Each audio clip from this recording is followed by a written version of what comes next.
Hey, welcome to Q. Zacharias Kunuk is widely considered one of Canada's greatest filmmakers. He's made over 30 documentaries and films, almost all of them in his language of Inuktitut. You might have seen his film Atanarjuat that really put him on the map. And he's here today to talk about his new film, Uiksaringitara, or Wrong Husband.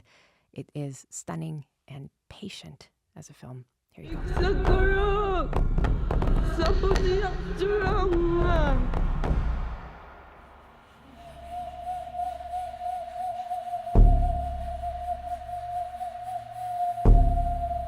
Zacharias, welcome to Q. Thank you for being here. I've read this movie is inspired by two stories. And so first, let's talk about the real life story of an arranged marriage, much like the one in the film. Could you tell me that story? When I was born, this kind of practice was already dying off because Inuit were so few in numbers in the Arctic. Arranging was part of the culture, so they go forward in life. I've heard of arranged marriage when I was growing up. And as a matter of fact, my older brother married following the arranged marriage. When I came to Igloolik at the age of 9 in 1966, and I'm sent to school, I didn't know one word of English, but I met this man. What happened to him was he married somebody's promise wife, lived happily, and had 2 children until the right husband came. And I've heard that story. I knew this man because my namesake was his sister, so he would call me sister and very friendly to me. But the real story of Wrong Husband was from what happened to him. What happened to him after the right husband, as you say, came back? Well, in Inuit law up here where we have no trees, no pens to write agreements on, all the agreements are done in the head. When the right husband came, he had the right to take this woman. But he wanted to give this man a chance. And they duel.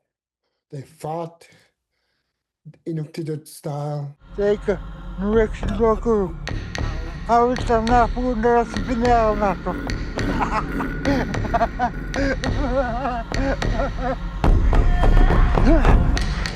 It's not like boxing or kickboxing or anything like that. It's mainly wrestling and throwing your opponent to the ground. And they fought like this, and it went on till they lost their strength. And he lost, the wrong husband lost, and the right husband took the woman away. And that's the story I heard, and it stuck in my mind. I don't know, for some reason. I can see why. It's a dramatic story. It's very personal. It's very affecting. So you took this story that stuck with you, and then the other inspiration that you used in the film are these kalupalik, which are trolls from Inuk mythology. They stalk the water's edge, and they're waiting for young children that they can snatch up. So your mother told you stories about these when you were young. You obviously haven't seen a photo of one, I don't think. So how did you decide what the kalupalik would look like in the film? I know in my past interviews with elders, some of them have seen the troll, the Kalupidluk, in this area. It has different names in different areas, but in this area, it's Kalupidluk. And I remember when I was a child still living on the land, how our mother would warn us not to wander too far from the camp or the Kalupidluk will catch you. And there are stories that children were snatched by this troll. We even know few stories of how when they catch this boy and they put a rope around his waist and he would walk around on top of the ice. And when the parents tried to get their boy back, the troll would just pull it with the rope, and they had a hard time. And the story in this trying to get their children back story, they went to a shaman, and the shaman put the troll to sleep. And while the troll was asleep, the parents got their boy back. There's stories like this, but for me and other children, the scariest thing was that thing lurking behind the ice that we all watch out for. And when the load is tight, when the tide is low, and the ice are just on top of the shore, and we could hear knocking, knocking here and there. So we believed it, and we really listened to our parents, not to wander too far on the shore. Very scary when you're a kid, I would think. Yes, Very, very, very yes, scary. Uh, yes. your cast in this film is incredible, and I heard that many of them had never acted before. So you went to Igloolik looking for actors for Wrong Husband. What do you like about working with newcomers? I'm also trying not to mix dialects because the further east we go, it's a different dialect. The further west we go, it's a different dialect. And further north we go, it's different dialects. So I stay with my group, the Inuit group. After the, we did the Fast Runner 25 years ago. Atanarjuat, yeah, yeah, Yes. yes. And then I wanted to train new actors. So our Atanarjuat, who now works with me, Natarungala, uh, so him and I, we went to the high school, talked to students, try to get them interested. And we would go on a community radio and talk to the community about this story that we're about to attempt. And a lot of elders are very helpful, and I want to do it right. So I meet with them first. I work like that. I could just leave elders out and just do on my own, but I would like I would love getting the elders involved because I'm after details. I'm after what action movements these clothes, what kind of clothes they have. That's what I'm after, and after stories of spirits. And I am interested in this, in my culture, because when I was growing up, my parents never sang traditional songs. They told us bedtime stories. They were already very Anglican.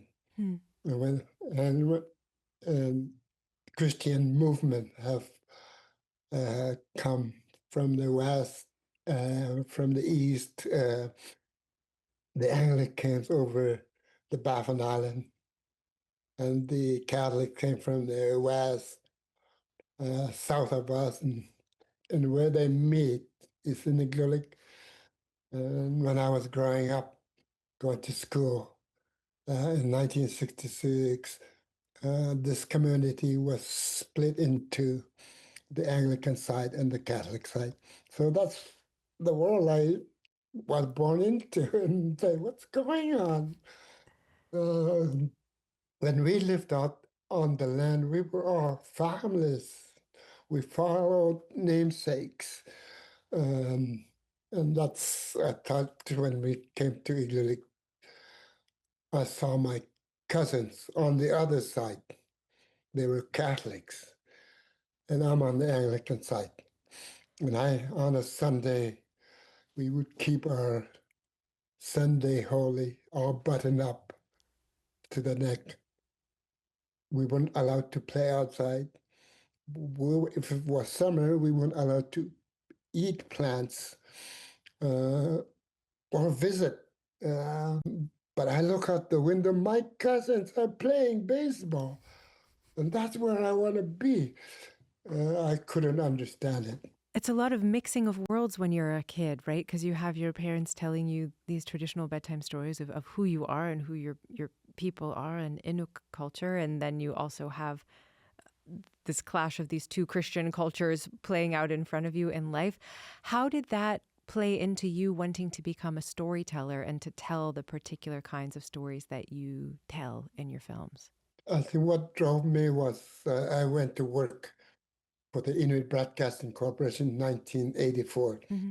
And I would start interviewing elders, and they would tell their terrific stories, like their hunting, dog team hunting days, and how their dogs would all of a sudden be happy because there's a polar bear, and they would start to run and bark differently. And at the editing table, you have no footage of what they're talking about. And I wanted to create the past so I could have something to work with. But when I started doing that, I realized if I mix dialect, what other filmmakers are not watching out, that my film may not mean anything, just like a Hollywood film Mm-hmm. where you get actors from the West and East Coast and you don't care about dialect. But I didn't want to do that. I wanted to stick with one dialect. If I talk to my neighbors, the Nutchalik people, they dress differently. Their language is Inuktitut. I could understand them, but some words I can't. So it like that. And even where I am, when I say happy, kuiasuk, when I say I'm scared, ariasuk.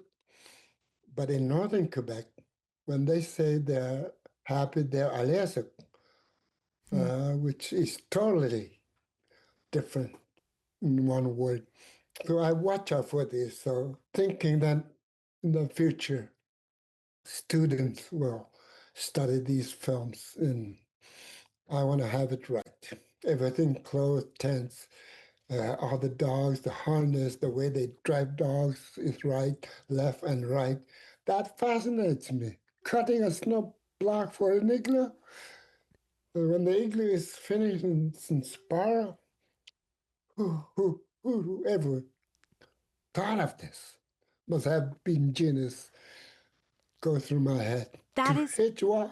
That's exactly what I said to our producer Jane after I watched your film. That is exactly what I said. That when you look at the innovations and how people are living and the incredible design in traditional living in the North and the specificity of it, that the people who came up with this are absolute geniuses, and you see that so clearly in your movie.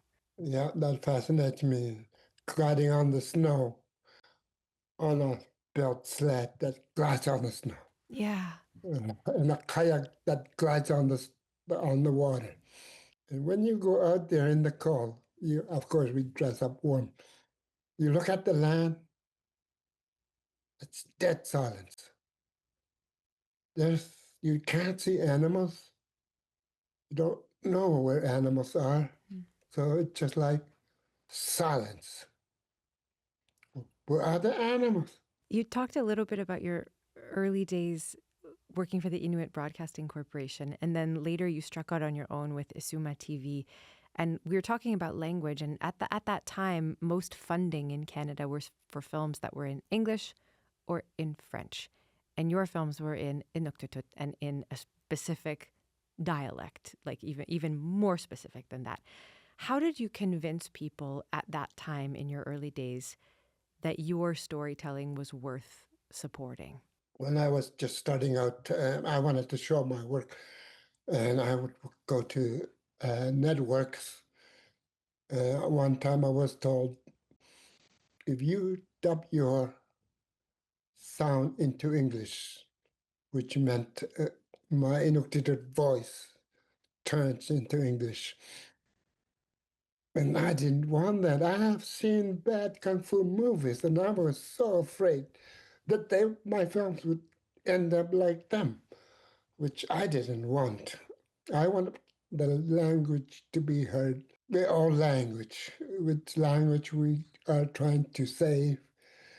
And when we're filming, we are learning about our language because we are starting to go downhill on the language.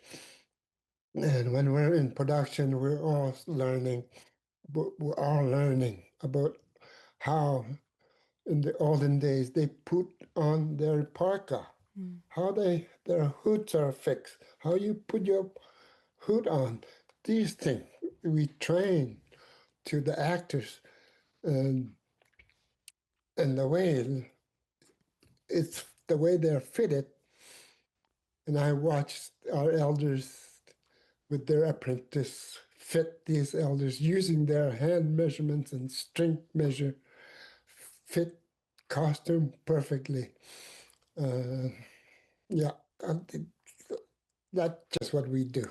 We're talking about capturing old times and traditional ways on film, but you've also said that you discovered John Wayne movies when you were a kid and that you're a fan of Westerns and that there is a connection between Western, like John Wayne kind of storytelling, and Inuit storytelling. Can you explain that to me, please? In the early 70s, in this community, it was really small, about 600 people. And we used to watch every weekend movies about American movies, cowboys and Indians. And their story, the way the story goes, there are happy endings, very rare sad endings, are a lot like our traditional stories, revenging stories. I wanted to go to the movies. In those days, we never really had money. So I would start carving soapstone. So I'm trying to finish before the movie starts. I'm polishing my soapstone carving and then quickly go sell it to a teacher, get my quarter and run to the show. And I saw uh, my father and his brother, who don't know one word of English, would sit there and they say, I'm going to be him and that's going to be you. Let's see how we end. They, they talked throughout the movie. And at the end, good guys won and we felt good and we went home good. And we just killed 2 hours of entertainment. And that's what I love about making movies. It's entertaining, to entertain and tell our stories. And I know with my films, I've been trying to use spirits in the journals of Knut Rasmussen. I use spirit helpers, just sitting around, walking around with the humans. Mm-hmm. And nobody knew that they were helping spirit until the shaman cast them off. And they're crying. 3 spirits, one old spirit, one young woman, one young man. And they're crying and crying, going further and further in distance. The saddest scene. And my audience would finally realize those are helping spirits. So I've seen spirits in Hollywood movies where Superman flies, really flies. And I want something like that. I want it in this Wrong Husband film. I had a helping spirit, the fog lady. I wanted her to appear in the fog like an angel. So that's what I got. It's such a beautiful film. And I read an interview that you did about how when you make a film, you're not just thinking about today's audience, you're thinking about the audience 100 years in the future. Why is that so important to you? Because there's nothing I mean, there's no raw footage. I mean, there's some old 1800 smiling when they're at the shed and they're about to have tea with sugar and biscuits, maybe have a smoked tobacco, and they're happy and they're smiling. Um, I see these early pictures of my people, but the real story behind that is what I'm after. Hmm. When shamans rule, when the spirits rule, because they are true. And like my mother was adopted because her stepmother was cursed by a shaman never to have children. So my mother would tell me the stories of when she was growing up, of how she would have a little sister, and in 2 months, the dog in the middle of the night would come and carry her soul away. Oh. Yeah, not once, maybe few times. The curse couldn't come to my mother because she's adopted, and the curse tried to get rid of her, but couldn't. Uh, but then she was very religious, and talk about shamans, bad shamans that did that. There were good shamans who were trying to help uh, people who are sick, people who just had an accident, big cuts, and how they tried to nurse them, heal them uh, by, I guess, shamanism. And another thing, I remember my father telling the story of how he felt in the water on the thin ice and couldn't get up. And he said he did a fierce prayer. He was shouting for his grandparents' help. And when he did that, he said it felt like something in his feet pushed him up Hmm. to the top of the ice. That he's not the only one. There's stories like this that I collected because I want to know that there is something. When the moon is full, there is something. When there is no moon, there is something going on. People get a little crazy because these things must be still in effect. I don't know. We're all trying to be Christian, and we all want to be saved. We all want to go to heaven. But then today, love your neighbor. Do not kill. Do not steal. Where that come from? Nothing is good appearing. That's how I feel sometimes. Yeah, it sounds like filmmaking is a very personal, spiritual quest for you too. Mm-hmm. You've said that the message of the film is you can't break a promise. So my last question for you is what is it that makes a promise so sacred or special? Because when I was born, I inherited 5 names from different.